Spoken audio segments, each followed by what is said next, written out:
Az egykori Örömvölgy utcában járunk, közel a Pál utcai fiúkból ismert füvészkerthez. Nehéz elképzelni, hogy itt a Nemzeti Közszolgálati Egyetem szomszédságában 150 évvel ezelőtt még egy hatalmas temető feküdt, melyet állatok legeltetésére használt mezők öveztek. Az utca ma Diószegi Sámuel lelkész botanikus nevét viseli. Józsefváros egy balhés részeként emlegetik, és az itt lakókat sokszor bélyegzik meg, mondván itt csak bűnözők, balhés cigányok, ingyen élő önkormányzati lakásosok, drogosok laknak.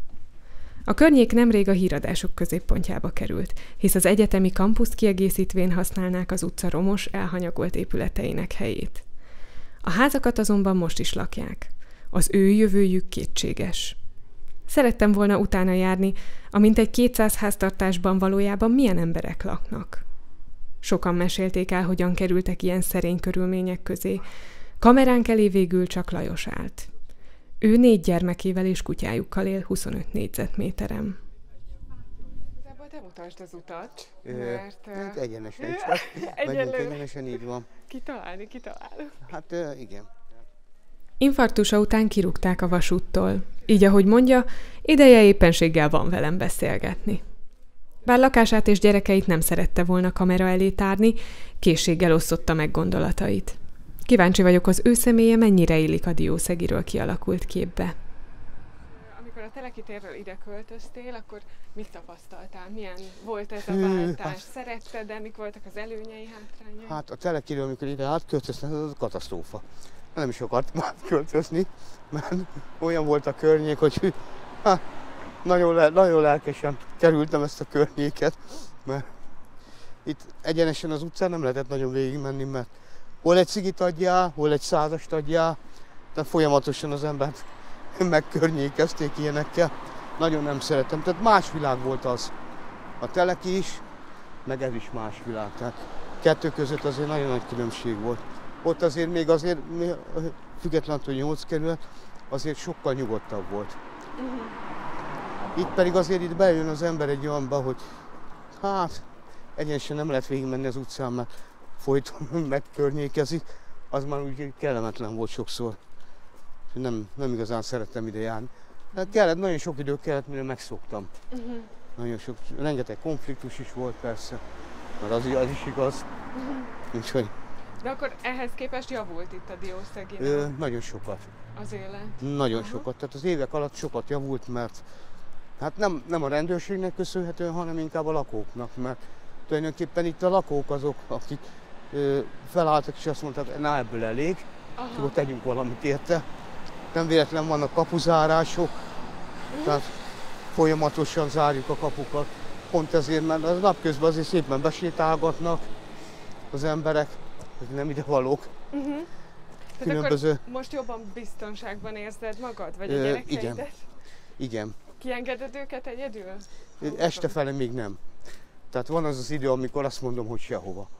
Tehát azért még itt tartunk, de azért az nagy különbség, hogy napközben sem nagyon engedtem ki annak idején őket, most meg viszont már kijöhetnek egyedül is. Persze nagyobbak is lettek, gondolom. A választási plakátokat látva Lajos kiemeli az egyik helyi képviselőt. Várni, hogy nagyon jó. Hát bármikor lehet vele találkozni, mint az utcán, bárkivel elment beszélgetni. Tehát nem az a fajta, aki beül, és akkor nem érdekli semmi. Hát kijön az emberek, ez nagyon közvetlen különben. És ez a jó dolog. Ezt várnád egy jó helyi képviselőt, hogy járjon az emberek közt? Igen. Tehát nem most kell kijárni, mikor van a választás. Azért az ember elgondolkodik rajta, hogy ha valami problémája van, mindenért be kell rohangálni. A legtöbbször ez úgy szokott működni, szépen leráznak mindennel. Küldözgetnek egyik hivatalból a másikba, és a végén már megunja az ember, mert hát annyi ideje azért nincsen. Hát az ilyenekre nagy szükség lenne. Csak nagyon kevés van belőle sajnos. Mert mindenki a kis pecsenyét sütögeti, persze, de azokkal nem foglalkoznak, akinek tényleg kellene. És ez a legnagyobb probléma itt. Szóval abban látod a gyerekeid jobb boldogulásának az zálogát, hogy ők tovább tanulnak, és talán többre viszik, jobbra viszik, mint amennyire te remélted? Mindenképpen, mert én úgy gondolom, hogy a mai világban mindennél elsőbb a tanulás. Tehát legyen egy szakmája, legyen egy érettségie. Ha Isten úgy adja, akkor szeretném, hogyha egyetemre is menne, mert tehát maga az eszköz megvan hozzá. Tehát minél több a végzettsége, annál többre fogja vinni. Ez olyan, mint a nyelv, tehát most angolos, de hogyha tanul még egy nyelvet, akkor én úgy gondolom, hogy minél több nyelvet beszél valaki, annál több az értéke is. Tehát én ebből indulok ki. Meséled ezeket a nézőpontokat, ezeket a célkitűzéseket a családoddal kapcsolatban.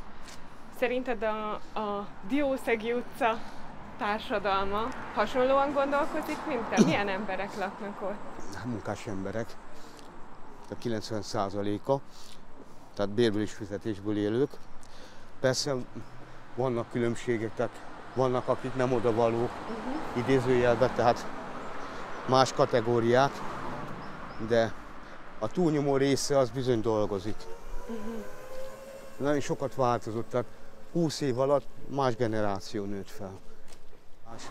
Nagyon sok olyan gyerek is van, aki hátrányos helyzetű, de mégis elmegy tanulni, mert ők is ebben látják a jövőjüket tanulásban, és ez fontos. De ezért változik az utca is, mert más a szemlélet. Kicsit a jövőre fordulva megint, mesélj a mostani otthonodról, hogy néz az ki, mekkora, milyen szobák vannak, illetve hogy mi az, ami nagyon hiányzik, és amire nagyon vágynál. Fogos kérdés. Nagyon egyszerű, mert tulajdonképpen a legtöbb lakás az ilyen, nem csak úgy önkormányzat, hanem inkább azt mondom, hogy kicsi, tehát 26 és 28 négyzetméter között vannak. Te is önkormányzati Így van, én is ott lakom. Hát annak idején, tehát ezek a nagy ígéretek, hogy nagy családosoknak nagyobb lakás, tehát egyfőre jutó négyzetméter. Ez nagyon szépen hangzik, csak nem igaz, mert én többször próbáltam nagyobb lakást igényelni, persze természetesen nem sikerült. 5-en laktok tehát? Így van, 5-en lakunk, nem kaptunk nagyobbat. Most jelenleg arra várunk, hogy esetleg ebből talán lesz valamilyen megmozdulás, vagy valamilyen változás, akkor talán figyelembe veszik ezt is, de nem látok rá nagy esélyt, mert ha eddig nem csinálták, ezután sem. És hiába adja be az ember a papírokat, nem foglalkoznak vele. Tehát már nem ugyanaz, mint régen volt. Régen volt lehetőség, most már nincs. Hivatkoznak arra, hogy kevés az önkormányzati lakás. Nincs ilyen több lakásos, vagy több szobás lakás, aki mondjuk olyan nagyobb családoknak megfelelne. És ezért maradnak a kicsik. Tehát ugyebár azt tudni kell, hogy egy kis lakásban azért nagyon kemény úgy elosztani a helyet, hogy azért mindenkinek jusson egy kis magánszféra, ami nagyon nehéz megoldani. Tehát én arra vágyom, hogy nagyobb legyen, tehát legalább minimum egy 2 szobás. Tehát mikor a fiúk vagy a lányok külön lennének, az szerintem az úgy egészséges, mert a mostani helyzet az nem. Tehát egy szobátok van, így van. És? Hát a szoba, konyha, fürdőszoba. Fürdőszobát ti alakítottátok ki? Így van, mi. Ez egy ilyen komfort nélküli lakás volt annak idején, amikor megkaptam, akkor még nem voltak gyerekek, és saját összegből újítottuk fel annak idején, pont ezért, mert én úgy gondolom, hogy azért 21. században azért minimum egy fürdőszoba és egy mellékhelyiség, hát ez alap.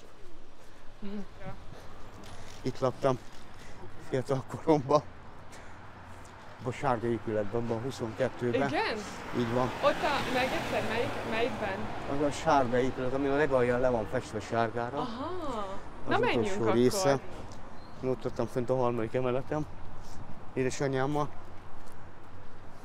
És az milyen lakás volt, arról is Az 40 négyzetméteres volt, az is csak egy szobás volt, de mivel kevesen voltunk rajta, tehát bőven elég volt.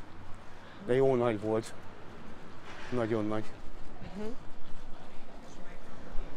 Itt egyszerű emberek mondjuk maximum annyit tudunk tenni, hogy mondjuk petíciót nyújtunk be, hogy már pedig ez nekünk így nem jó, vagy éppen ezt szeretnénk, vagy meghallgatják, vagy nem. De nagyon sokat változott, bizony. Ezt el kell ismerni jó irányba. Tehát a kerületet szeretted, és akár, hogyha úgy adódna, akkor szívesen folytatnád itt az életedet?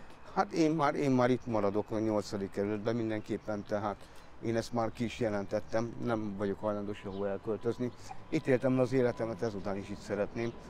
Legalábbis, ahogy a nyugdíjasok mondják, hogy majd ha nagyon-nagyon öreg leszek, akkor is még itt szeretnék lenni. Így gondolkozik hát Lajos, akit a Diószegén ismertem meg. Ahogy ő látja, a környékbeliek hasonló igényekkel élnek, és fontos számukra kerületük. Riportunk megjelenésekor lakhatásuk továbbra is bizonytalan.